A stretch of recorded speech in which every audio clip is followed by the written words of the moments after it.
မင်း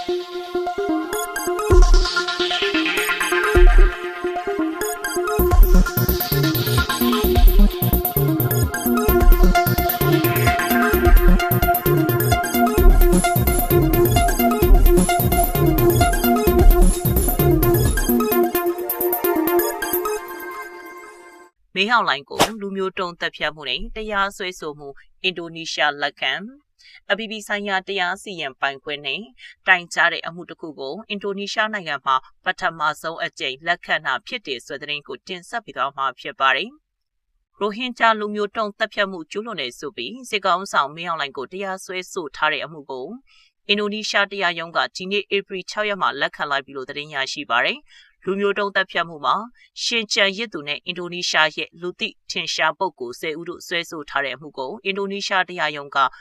နိုင်ငံရဲ့ရာဇသက်ကြီးဥပဒေအသစ်အရရာဇဝတ်မှုအဖြစ်တရားဝင်လက်ခံလိုက်တာလို့မြန်မာနိုင်ငံတာဝန်ခံမှုရှိရေးအဖွဲ့ MAP အပါအဝင်အဖွဲ့အစည်း3ခုကပူးတွဲထုတ်ပြန်ပါတယ်စစ်တပ်ကြီးဆိုတဲ့လွှတ်တော်ကနေ2021စစ်အာဏာသိမ်းခေါင်းဆောင်မင်းအောင်လှိုင်ကိုနိုင်ငံတော်သမ္မတဖြစ်တင်မြှောက်ပြီး3ရက်ကြာမှဒေသတွင်းနိုင်ငံတရားရုံးမှာလူမျိုးတုံးတပ်ဖြတ်မှုကြီးလေးတဲ့ရာဇဝတ်မှုကျူးလွန်နေဆိုပြီးတရားစွဲဆိုခံရတာလည်းဖြစ်ပါတယ်။ဒါပြင်ဒါဟာအပြည်ပြည်ဆိုင်ရာတရားစီရင်ပိုင်ခွင့်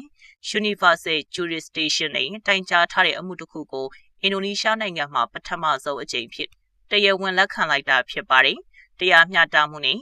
တာဝန်ခံမှုရှိရေးကိုကာလရှည်ကြာတောင်းဆိုနေကြတဲ့ရိုဟင်ဂျာပြည်သူအလုံးအတွက်မှတ်တိုင်တစ်ခုအဖြစ်ဒီသမိုင်းဝင်ဖြစ်ထွန်းတိုးတက်မှုကို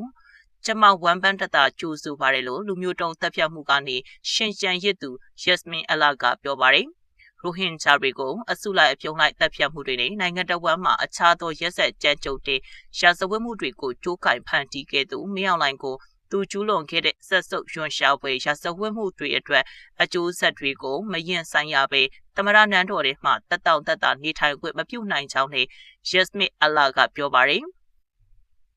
တရားစွဲဆိုမှုပါဝင်တဲ့အင်ဒိုနီးရှားနိုင်ငံရှေ့နေချုပ်ဟောင်းမစ္စတာမာဆူကီဒါရုစမန်ကလည်းအင်ဒိုနီးရှားအာဏာပိုင်တွေအနေနဲ့မင်းအောင်လှိုင်ကိုတရားဥပဒေရှေ့မှောက်ပို့ဆောင်နိုင်ရေးအတွက်ပထမခြေလှမ်းအဖြစ်စုံစမ်းစစ်ဆေးမှုတွေစတင်လှုပ်ဆောင်ဖို့တိုက်တွန်းလိုက်ပါတယ်အင်ဒိုနီးရှားအနေနဲ့အစုလိုက်ပြုံလိုက်တပ်ဖြတ်မှုအပေါ်ပြက်ပြက်သားသားအရေးယူဆောင်ရွက်ဖို့တာဝန်ရှိနေပြီးမြန်မာနိုင်ငံမှာပြည်ထန်ကျူးလွန်သူတွေကင်းလွတ်ခွင့်ရရှိနေမှုကိုအဆုံးသတ်ဖို့အားကောင်းတဲ့အချက်ပေးမှုကိုပြသရမှာဖြစ်ကြောင်းအထက်ပါရှေ့နေချုပ်ဟောင်းကပြောပါတယ်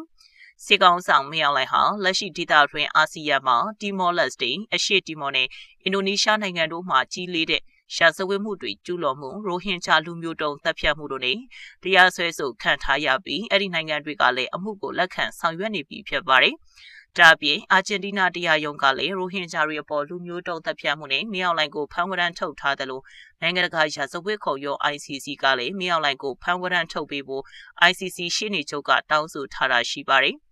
ဆက်လက်ပြီးစစ်အာဏာသိမ်းမှုနဲ့မင်းအောင်လှိုင်ကိုကောက်ွယ်ပြောဆိုခဲ့သောအကြမ်းဖက်စော်မင်းထွန်းကိုစစ်ဘက်နှင့်အရက်ဖက်ရှာဒူးတာဝန်များအားလုံးမှအနာပေးတဲ့ဆွဲသတင်းကိုတင်ဆက်ပေးသွားမှာဖြစ်ပါတယ်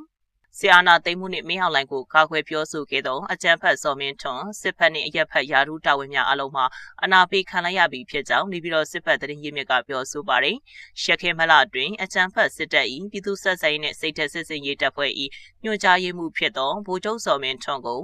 စစ်ဘက်ယာဒူးတာဝန်မှအနာပေးလိုက်သည့်အပြင်ကြံကြားရေးဒူးဝင်ကြီးတာဝန်မှလည်းအနာပေးလိုက်ကြောင်းလက်ရှိတွင်နေအိမ်တွင်ပင်အကြမ်းဖက်စော်မင်းထွန်းရှိနေပြီးဖမ်းဆီးစစ်ဆေးခြင်းမရှိကြောင်းသိရပါတယ်